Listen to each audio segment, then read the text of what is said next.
Subscribe now and press the bell icon. Never miss an update. Hello everyone, welcome back to the next video. आज का video काफ़ी महत्वपूर्ण और ख़ास video है। जैसे कि आप लोग पता होगा, मैंने इससे पहले हिस्ट्री के सब्जेक्ट क्वेश्चन बनाए थे। काफ़ी लोग कमेंट करे थे पॉलिटिकल साइंस के। सो यहाँ पे मैंने पॉलिटिकल साइंस के कुछ इंपॉर्टेंट क्वेश्चन को कवर किया हूँ और जिसका आंसर मैं आप लोगों को देने वाला हूँ। ये जो क्वेश्चन जो रहेंगे 2 मार्क्स के आपको एग्जाम में पूछे जाते हैं। ये काफ़ी इंपॉर्टेंट क्वेश्चन है जितने भी मैंने यहाँ पे कवर किया हूँ। अगर आप लोग इसके चाहे तो इसका अपने से नोट बना सकते हैं और मैं यहाँ पे वीडियो में बता देता हूँ तो किसका आंसर किस तरह। जैसे आप लोग देख पाएंगे क्वेश्चन यहाँ पे दिया हुआ है इंग्लिश और हिंदी दोनों लैंग्वेज में।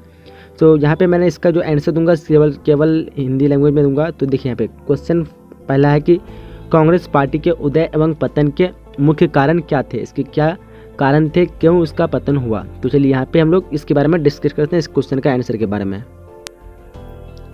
तो देखिए इसका आंसर किस तरह का यहाँ पे जैसे देख पा रहे होंगे, 1947 से लेकर 1967 तक कांग्रेस पार्टी का एक दलीय प्रभुत्व कायम रहा। इसके कई कारण थे। देखिए पहला कारण क्या हो जाएगा, कांग्रेस पार्टी भारत की सबसे प्राचीन पार्टी है। दूसरा पॉइंट है कांग्रेस भारत की सबसे बड़ी पार्टी है। फिर तीसरा पॉइंट है कांग्रेस पार्टी के पास नेहरू जी का चमत्कारी नेतृत्व प्राप्त था। चौथा पॉइंट आएगा कि विपक्षी दल अत्यंत दुर्बल थे। तो ये था प्रमुख कारण कौन चीज़ का, तो एक दलीय प्रभुत्व कायम रहने का, मतलब उसके जो पावर, कांग्रेस पार्टी के जो पावर थे, एक बड़ा पार्टी थे, उसके क्या कारण थे वो बड़ा बनने के लिए। तो ये चीज़ 4 कारण थे। चलिए अगला देखते हैं, इसके बारे में कुछ दिया हुआ है। परंतु 1967 के चुनाव के बाद कांग्रेस का पतन हुआ। अब इसका क्या हुआ, पतन होना शुरू किया, यानी इसका जो पावर था ये थोड़ा थोड़ा कम होने लगा। तो क्यों हुआ था, अब इनके पास नेहरू की जी जैसा चमत्कारी नेतृत्व नहीं था। कांग्रेस के अनेक प्रांतीय नेताओं ने पार्टी छोड़कर अलग अलग पार्टी बना लिया। कांग्रेस में जितने भी अच्छे अच्छे जो पार्टी थे वो उसे छोड़ करके अलग से अपना पार्टी बना लिए, जिसके कारण कांग्रेस पार्टी का पतन होने शुरू हो गया। तो ये रहा उसका पतन के कारण, और वो जो ऊपर चढ़ा था उदय के कारण। चलिए अगला क्वेश्चन देख लेते हैं क्या है। अगला क्वेश्चन यहाँ पे देख पा रहे होंगे कि द्विराष्ट्र सिद्धांत क्या है, यहाँ पे दिया हुआ। आप इसका आंसर देख लेते हैं, इस क्वेश्चन का आंसर किस तरह होगा। यहाँ पे देख पा रहे होंगे आंसर आप लोग कि द्विराष्ट्र सिद्धांत 2 समुदाय के लिए अलग अलग राष्ट्र बनाने को कहते हैं, यानी 2 समुदाय जिसमें 2 अलग अलग देश बने। कहते हैं द्विराष्ट्र सिद्धांत के आधार पर भारत को 2 खेमों में विभक्त किया गया, यानी 2 भागों में विभक्त कर दिया गया, भारत और पाकिस्तान, जैसे आप सबको पता होगा। जहां मुस्लिम लीग ने सर्वप्रथम किया वहां कांग्रेस ने एक विरोध किया।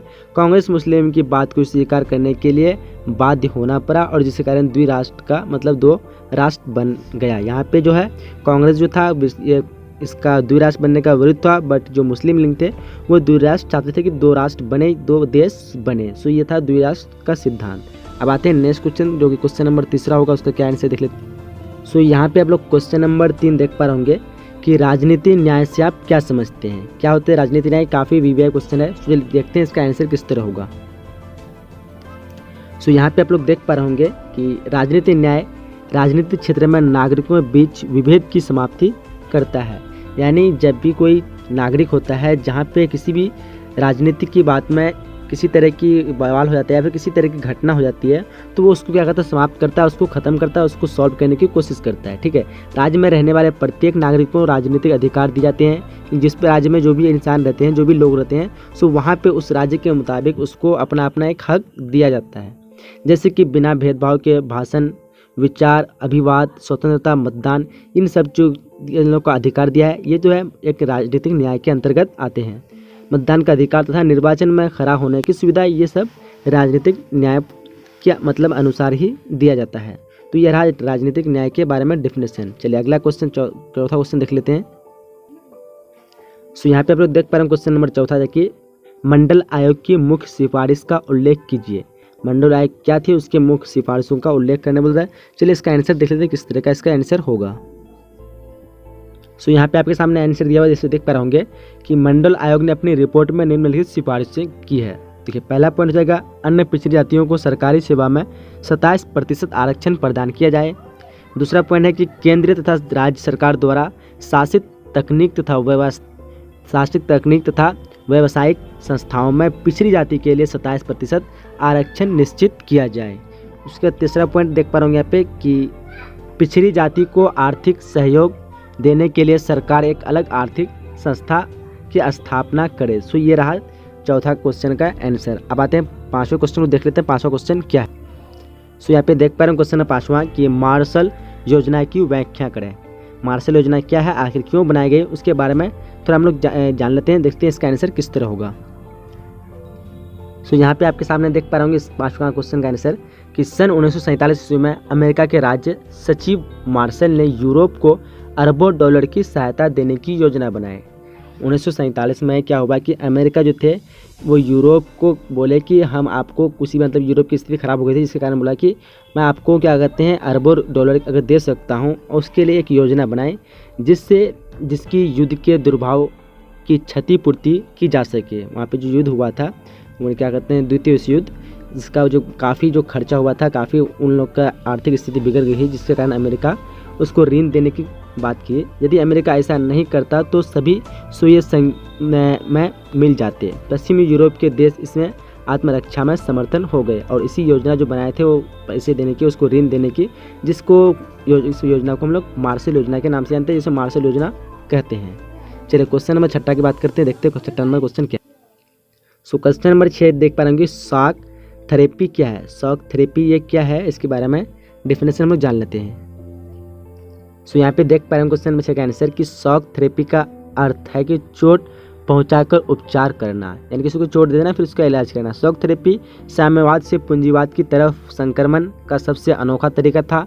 रूस और मध्य एशिया के गणराज्यों ने पूर्वी यूरोप के पूंजीवाद उसके बाद यह मॉडल अपनाया। अंतर्राष्ट्रीय मुद्रा कोष और विश्व बैंक द्वारा निर्देशित एक मंडल को शॉक थेरेपी कहा गया। तो ये रहा शॉक थेरेपी के बारे में डेफिनेशन। चलिए क्वेश्चन नंबर 7वां को देख लेते हैं कि 7वां नंबर क्वेश्चन में क्या है। चलिए इसके क्वेश्चन नंबर 7वां देख पाएंगे कि आसियान क्या है। तो ये काफ़ी बढ़िया क्वेश्चन है, आसियान क्या है। चलिए इसका आंसर जान लेते हैं किस तरह का इसका आंसर होगा। तो जैसे आप लोग देख पाएंगे आंसर दिया हुआ है कि आसियान का गठन 8 अगस्त 1967 को बैंकॉक घोषणा पत्र के द्वारा हुआ था। ठीक है, इसके 5 संस्थापक सदस्य देश है। तो इसके 5 संस्थापक सदस्य देश कौन सा है? इंडोनेशिया, मलेशिया, थाईलैंड, फिलीपींस और सिंगापुर। ये जो है 5 देश आसियान के संस्थापक सदस्य हैं।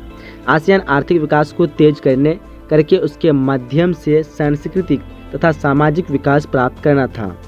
उसके बाद दिया हुआ कि आसियान दक्षिण पूर्व एशियाई देशों की एक असैनिक गैर सुरक्षात्मक आर्थिक व सांस्कृतिक क्षेत्रों की एक संस्था है। तो ये रहा आसियान के बारे में डेफिनेशन। चलिए पढ़ते हैं अगले क्वेश्चन की तरफ और देखते हैं अगला क्वेश्चन क्या है। चलिए उसके क्वेश्चन नंबर 8वां देख पा रहे होंगे कि विश्व स्वास्थ्य संगठन से आप क्या समझते हैं, यानी विश्व स्वास्थ्य संगठन जो है इससे आपका क्या तात्पर्य है, तो इसके बारे में डेफिनेशन लिखना है। तो चलिए हम लोग इसका आंसर देख लेते हैं किस तरह का इसका आंसर दिया जाएगा। यहाँ पे देख पा रहे होंगे इसका आंसर देखिए, विश्व स्वास्थ्य संगठन की स्थापना जो थी 7 अप्रैल 1948 को हुई थी। ठीक है, विश्व में स्वास्थ्य की समस्या के लिए इस गठन का मतलब इसका गठन किया गया था। जब वेस्ट में जो थे पूरे काफ़ी बीमार हो रहे थे, लोग स्वास्थ्य में परेशान थे स्वास्थ्य के, जिसके कारण ये गठन किया गया था। जिस 7 अप्रैल को विश्व स्वास्थ्य दिवस से मनाया जाता है। इसका मुख्यालय जो है जेनेवा में है। तो विश्व स्वास्थ्य संगठन कब स्थापना 7 अप्रैल 1948 क्यों हुई थी? क्योंकि विश्व में काफ़ी लोग अस्वस्थ हो रहे थे, जिसके कारण एक गठन बनाई गई थी। वो कब बनाई थी? 7 अप्रैल को, जिसके कारण हम 7 अप्रैल को स्वास्थ्य दिवस के रूप में मनाते हैं, जिसका जो मुख्यालय है वो कहाँ पे है? तो जेनेवा में है। चलिए अगला क्वेश्चन की तरफ देख लेते हैं। अगला क्वेश्चन क्या है? अगला क्वेश्चन नंबर 9 देख पर यहाँ पे संयुक्त राष्ट्र संघ की महासभा की संक्षिप्त विवेचना करें। संयुक्त राष्ट्र संघ की जो महासभा है उसके बारे में संक्षिप्त में आपको थोड़ा सा लिखना है। तो चलिए इसका आंसर देख लेते हैं किस तरह इसका आंसर होगा। यहाँ पे देख पा रहे होंगे ऐसा आंसर दिया हुआ है कि संयुक्त राष्ट्र संघ के सभी सदस्य महासभा के सदस्य होते हैं। ठीक है, संयुक्त राष्ट्र में जितने भी संघ होते हैं, राष्ट्र संघ के सभी जो सदस्य होते हैं वो किसके सदस्य होते हैं? तो महासभा के सदस्य होते हैं। प्रत्येक राष्ट्रीय सदस्य के 5 प्रतिनिधि महासभा की बैठक में भाग ले सकते हैं, परंतु प्रत्येक राष्ट्र को केवल एक ही मत का अधिकार होता है। महासभा की बैठक जो है वर्ष में एक बार होती है। विशेष परिस्थिति में सुरक्षा परिषद की सुझाव पर इसका विशेष अधिवेशन बुलाया जा सकता है। ठीक है, तो ये रहा संयुक्त राष्ट्र संघ के बारे में डेफिनेशन। चलिए अगला क्वेश्चन की तरफ देख लेते हैं। चलिए उसके क्वेश्चन नंबर 10वां देख पा रहे होंगे कि निशास्त्रीकरण क्या है, इसका क्या अर्थ है निशास्त्रीकरण का। सो उसके बारे में हम लोग जान लेते हैं कि इसका आंसर किस तरह होगा।